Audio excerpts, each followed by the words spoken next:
Di sebuah kerajaan bernama Pati, hiduplah seorang gadis cantik bernama Roro Mendut.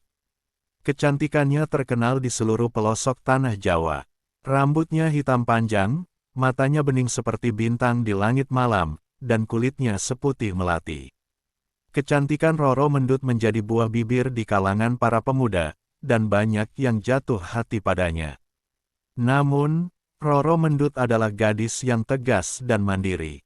Ia tidak mudah terpesona oleh harta ataupun jabatan. Suatu hari, ketika kerajaan Pati sedang dalam masa peperangan dengan kerajaan Mataram, Roro Mendut tertangkap oleh prajurit Mataram. Ia kemudian dibawa sebagai tawanan ke istana Mataram, di mana panglima perang bernama Tumenggung Wiraguna, seorang pria tua yang kaya dan berkuasa, terpikat oleh kecantikan Roro Mendut.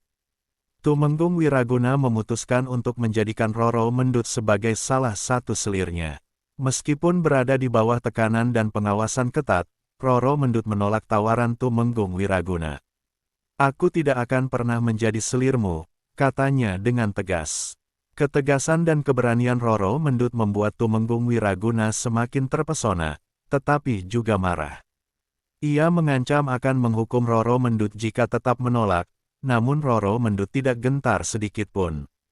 Melihat keteguhan hati Roro Mendut, Tumenggung Wiraguna tidak mau kalah. Ia berusaha membujuk Roro Mendut dengan berbagai cara, dari janji akan memberikan kehidupan mewah, emas, hingga tanah yang luas. Namun, Roro Mendut tetap tidak goyah. Ia menegaskan bahwa ia lebih memilih kebebasan dan cinta sejati daripada kehidupan yang terikat sebagai selir. Dalam masa penahanannya, Roro Mendut bertemu dengan seorang prajurit muda bernama Pronocitro. Mereka saling jatuh cinta pada pandangan pertama. Pronocitro adalah seorang pemuda gagah yang juga bekerja di bawah Tumenggung Wiraguna, tetapi hatinya terpikat oleh kecantikan dan keberanian Roro Mendut.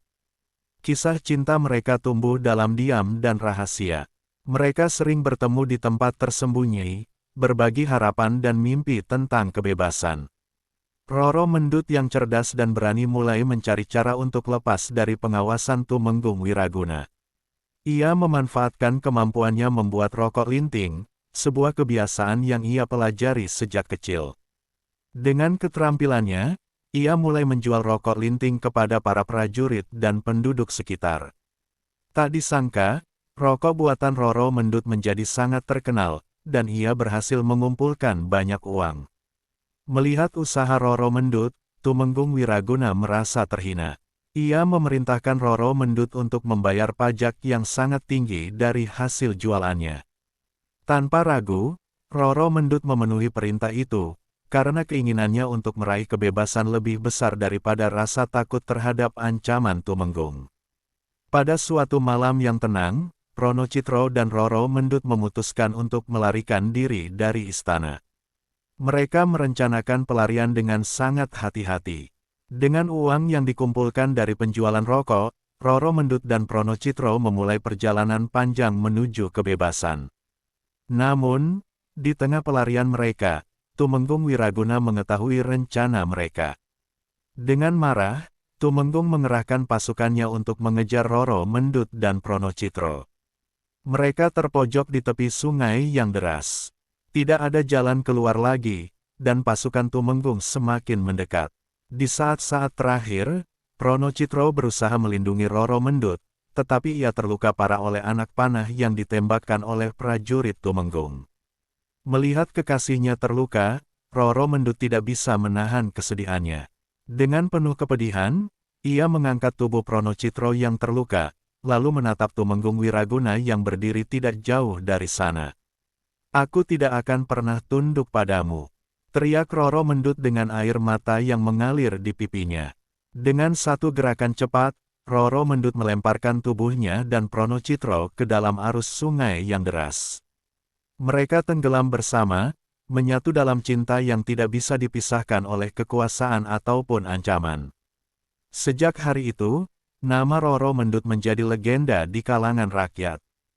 Kisah keberanian dan keteguhannya dalam mempertahankan cinta sejati dan kebebasan menjadi inspirasi bagi banyak orang. Cerita tentang Roro Mendut yang menolak tunduk kepada kekuasaan demi cinta sejati terus diceritakan dari generasi ke generasi. Di Desa Pati, rokok linting yang dijual oleh Roro Mendut masih dikenang hingga sekarang sebagai simbol perlawanan dan keberanian seorang perempuan yang memilih untuk hidup bebas daripada menjadi budak harta dan kekuasaan. Cerita ini mengajarkan tentang keberanian, cinta sejati, dan pentingnya kebebasan. Roro Mendut adalah sosok yang berani melawan kekuasaan demi mempertahankan prinsip dan cintanya.